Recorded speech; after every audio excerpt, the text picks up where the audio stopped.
What up, Nawtysteppers? It's Connor Whitmore here again with another review for you on the Nawtystep channel. And in today's video, I'm going to be talking about the new album from Getter, released on Mousetrap Records, Visceral. Tanner Petula, aka Getter, is a 25-year-old producer based in LA, California, who shot to bass fame as a teenager, emerging as arguably the brightest young talent in the dubstep game in the early 10s, producing for labels such as Ultra Gore and Rotten before moving on to Firepower in 2012, continuing his ascent within that scene. It's in 2015 that he achieves viral status, not only within the bass community, but far beyond, with his Sardude catchphrase alongside Nick Coletti, taking the Vine app by storm and all of a sudden becoming something much bigger than solely his music. However, it's also musically that he blows up at this point after releasing the seriously gritty single Head Splitter for Skrillex's label Owsla. Going from strength to strength in 2017, creating a new label, Shred Collective, and unveiling a new rap side project, Terror Reed. Yet, enmeshed in all of these achievements, Petula opens up on Twitter to explain that he is leaving EDM music for good following the Visceral album. A statement that he has gone back on recently, but which he said at the time was fully reflective of his thoughts and feelings towards electronic music culture. Feeling not only incredibly anxious and depressed, but also like he couldn't be honest about these things to the people around him, giving a massive fuck you to the business in the process. Entirely understandable if you ask me. Experiencing a disconnect between himself and the music, especially the heavier stuff. Leaving some disappointed, yet ultimately glad for him that he could speak about his problems. As a result, many looking forward to his next creative venture and how much it would be influenced by that. And so, following a relatively quiet rest of 2018 for him comparatively, we arrive at the spawn of all those experiences, Visceral. Around 2.5 to 3 years in the making and what Getter labels as the collection of songs most true to him. An electronic album that I haven't known to be this highly anticipated in a while, not only because most releases are hyped up over a few weeks or a month at most these days, with news of this one spanning over multiple months, but also because the general understanding was that this would show Getter in a completely new light, in what would potentially be his final substantial foray into electronic music. Now, this is a more difficult album to review than usual because my instinct tells me to analyse the music, as I do with every other review pretty much. But different to the norm and peculiar almost for an electronic music release, there is all that context to take into account regarding Petula whilst undertaking said analysis. Rarely do you get a high-level musician from the bass or even electronic music world coming out to talk openly about such personal things. But he is a personality now, arguably the biggest that electronic music has to offer, and with that comes a load more attention and everything that Petula has experienced in the last couple of years, overwhelming to the point of needing to tell the world. I think you should take artist background into reviewing any release, but Getter's has been especially troubling, making it all the more important as a factor in his music. Nevertheless, Visceral is a piece of music, and so whilst background and recent history are essential in evaluating how I feel about this album, the foundation of my thoughts will be the art itself. A project that Getter has described as a coping mechanism, a diary, a million things in one. And whilst the first two statements refer to the background interpretation of the album and how it can help others,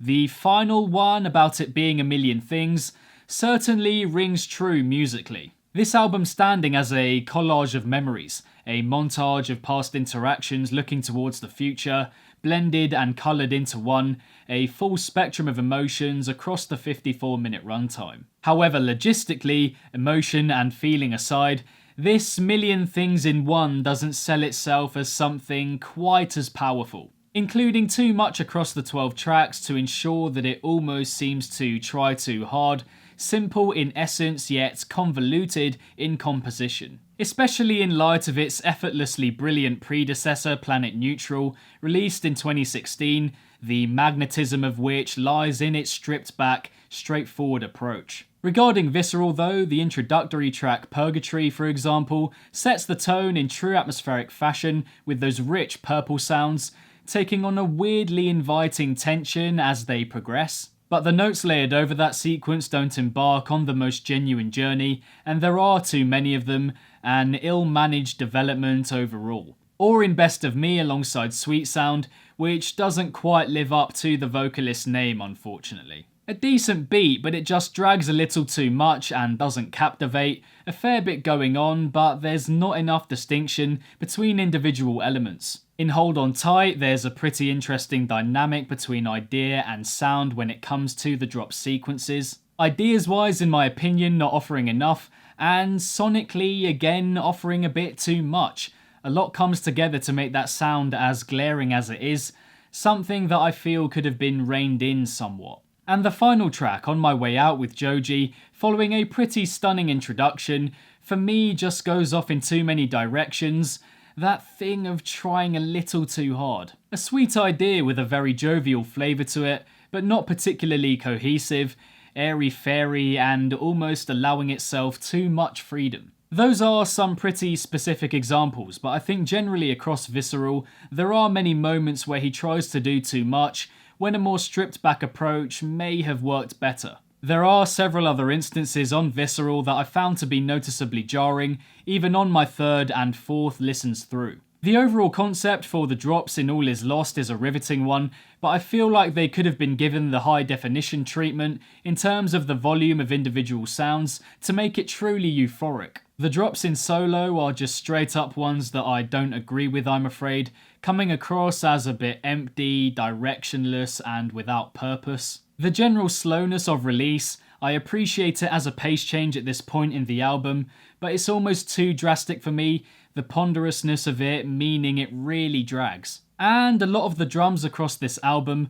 notably in the first 4 and final 2 tracks, are just a bit weak at vital points, the snares not snapping enough to make his overall sound really pop. Another significant aspect of this album is its endurance and scope. Many songs here that just keep going without actually feeling like they're progressing, like a dream in that respect. Becoming completely submersed in your subconscious to the point where order and structure, or any sense of development and an endpoint, become irrelevant. Travelling continuously through past memories in the hope of a better future, something I really feel when listening to tracks like Best of Me and Release. I would include Bleed in this shortlist too, a seeming VIP to the track Altitude from Planet Neutral, but the matter-of-fact vocal from Name UL kinda detracts from that. But these are songs where you're very much suspended in space, completely at one whilst absorbing the music, similar to the skeletal flower figure in the artwork. Possessive of a dreamlike quality, not evolving that much, but so lightly holding you in its grasp. Music that can be listened to without partying, as the man himself has been quoted as saying. Moreover, pretty much every song begins in this way, wavy, spacey, dreamlike, as if with each new number we are entering a new dimension of Guetta's mind, which I think is what he intended. And of course it's only by the end that we are on the way out of his mind, as the title of the final cut suggests. As an extension of that point, the whole album does have a definite watery, shimmering, glistening quality to it, beautiful in its ability to send you back in time and capture a moment. A tinge of early morning glow bringing every song into existence, at times fluorescent and immersive, others muffled and earthy, but all adhering to the general sense of awakening and newness that Petula wants to portray here. Part of Me, for example, is a full-on psychedelic experience to start, whilst the soft, wiry intricacy of Numb that trickles in following that is really well executed. This is also felt strongly in tracks like All Is Lost and Solo, but to be honest I could address every song on this matter, all starting with their own scenic appeal. As a result, on the whole, this music does feel very genuine, honest and pure, especially considering the much gnarlier electronic avenues that he's gone down before. A toning down and maturing of his previous musical selves, Visceral is nostalgia-inducing, colourful, reflective, ethereal, dark, soulful, atmospheric. No matter what one may think about the compositions themselves, in terms of general feeling and essence, I don't think these are descriptions that can be denied. Unfortunately though, in spite of this good feeling, the lasting impression I get here musically, at least ideas-wise, is that it doesn't quite stand up to his best stuff of this kind. As I mentioned earlier, I feel it tries to do too much, not quite conveying what it wishes to, and I don't think there's a track here that I love completely from start to finish. But then again, taking into account where this music has come from and what has inspired it, does any of that stuff even matter? The track explanations he gave to us before the album came out are a thing in themselves in terms of understanding this album as stemming from something, all having their roots in different emotions and experiences. So does the feeling transcend the music itself? Do the inner workings of the music matter that much when something is so pure and honest and genuine and heartfelt? It's for sure the clearest way to explain why this album is called Visceral. Whilst I may not enjoy the lyrics in themselves to Colorblind, for example, the raw emotion with which they're delivered just goes beyond the issue of enjoyment because you can hear exactly where it's coming from, how real it is. I couldn't just sit here and say, yo, I don't really like that, because that would be ignoring the experience that he's had trying to present these feelings to us, the outside world. The same can be said for Nothing Nowhere's gut-wrenching vocal in All Is Lost. The words "I don't think I'll make it" reverberate throughout your head and make you feel that pain regardless of whether you like it or not, because you know it's coming from somewhere. It's through Getter's background and recent history that you can listen to this album in a completely different way, encountering hard times, embracing them, conceding defeat despite your best efforts. It's an album that's there to make you relate to your own situation as Getter did, confronting the hurdles that life throws at us with as much conviction and courage as we can muster. I think that aspect of this album, the context surrounding it, is just too strong to ignore, and as much as I love delving into the music itself, it's a near futile practice in this case. Imagine for a second someone reviewing this album who had no awareness of Getter's goings-on in the year or so leading up to this. Whether they liked or disliked it, I'm pretty sure the most common comment would be, yeah, but do you really know where this creation has come from? No one apart from him really knows, of course, but those that have followed at least have that general understanding, vital to appreciating how this album came to be. Having said that, however, I will treat myself by detailing a few fantastic snippets from this album that I really enjoyed. The ice-cold vocal from Audio Opera that pierces through in Part of Me, a sweet innocence to it as it gives us a glimpse of a sepia-tinted past, showing us flickers of a perfect life. Also the reflective midsection in this track, starting at 2 minutes 47, a proper freeze-frame moment with you still in the middle and everything revolving around you. Gripping stuff. The explanatory, scene-setting take on the Colorblind original that the interlude is, putting it in perspective and refashioning it in the most organic way possible. The jumpy beat of Numb sticks out like a sore thumb, but in a good sense, bouncy and uplifting, summery and feel-good with a hint of melancholy. The kaleidoscopic, panoramic soundscape that is the opening to Solo, as well as the intro to Out on My Way, full of hope and promise as the album draws to a close. Also enjoying that grisly first drop in Made For You too, how it dips into it seamlessly, lovely hum to it, fuzzy but not abrasive by any means. In evaluation though, taking everything I've said into account from both a musical and background perspective, this album is a pretty mixed experience. I enjoy Visceral conceptually, it's comforting, vivid and enriching for the most part, but I wouldn't say there's any tracks here that I love from start to finish. A lot of it I find to lack genuine purpose and direction, just sitting there without keeping you guessing all that much. However, I do think that's the point. As I said, I'm preferring this thing much more as a project with an overall feeling than the tracks individually per se. Listening to it conceptually rather than analytically, as a holistic 12-part experience, not a step-by-step process. In that sense, I wouldn't say it reminds me of the quality of Planet Neutral, its predecessor, and in turn doesn't show him off at his best. A lot of people jumping on the bandwagon in terms of how highly they're rating it, saying it's on a level with Flume and Porter Robinson.